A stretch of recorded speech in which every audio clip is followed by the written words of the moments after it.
మొన్న చండీగఢ్ని కేంద్రపాలిత ప్రాంతం చేసి అదే ఇష్యూలో మొన్న అనంతపూర్లో ప్రధానమంత్రి గారు చంద్రబాబు నాయుడు గారు రేవంత్ రెడ్డి గారు కలుసుకున్నారు. అంతకుముందు రామోజీ ఫిలిం సిటీలో రామోజీరావు గారి ఎక్సలెన్స్ అవార్డుల పేరుతో చంద్రబాబు నాయుడు గారు మన రేవంత్ రెడ్డి గారు కలుసుకున్నాక నాకున్న సమాచారం మేరకు హైదరాబాద్ని కేంద్ర పాలిత ప్రాంతం చేస్తే ఎట్లా ఉంటుందని చెప్పి చంద్రబాబు నాయుడు గారి దగ్గర రేవంత్ రెడ్డి గారి దగ్గర వెంకయ్య నాయుడు గారి దగ్గర డిస్కషన్ జరిగింది.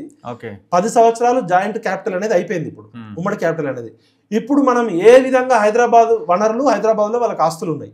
హైదరాబాద్లో మళ్ళా పెత్తనం చేయాలంటే మోడీ గారికి చంద్రబాబు గారికి ఉన్న సంబంధాలు వెంకయ్య నాయుడు గారికి ఉన్న ఇన్ఫ్లుయెన్స్ తోటి రేవంత్ రెడ్డి గారి ద్వారా కేంద్ర పాలిత ప్రాంతం చేస్తే ఎట్లా ఉంటుందనే డిస్కషన్ చాలా సీరియస్ గా జరుగుతుంది. ఇది తెలంగాణకి, తెలంగాణ అస్మితకి, తెలంగాణ ఆత్మగౌరవానికి జరుగుతున్న కుట్ర.